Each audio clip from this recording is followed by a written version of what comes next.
lot of you shared photos of the snow piling up on decks and lawn furniture. As Chris mentioned, the blanket of white became thicker the farther south we traveled. WCCO's John Lauritsen stopped in Mankato, where work collided with play.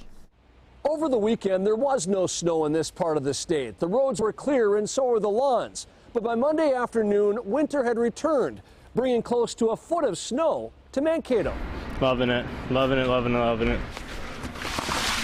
When Old Man Winter returns, just before spring arrives, you build a mini ski slope in an alleyway. At least that's what Collin, Johnston and his friends did.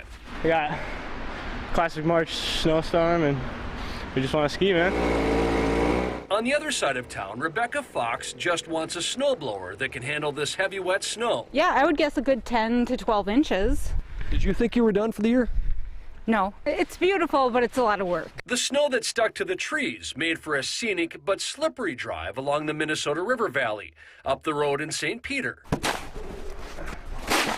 Snowblowers and shovels were getting a workout. Less than thrilled, but I might get to skip my workout today, so I got pretty much all of it done here. 2 days ago we had 60-degree weather, so to wake up to this morning was less than pleasant, but hopefully it's the last one. I was ready to get my motorcycle out, so go out and do some riding in that, but just kind of put a damper on it.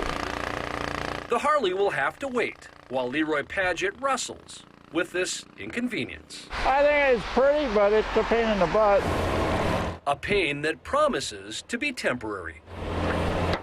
The snow will begin melting tomorrow, and it's expected to be gone in just a few days. In Mankato, John Lauritsen, WCCO 4 News.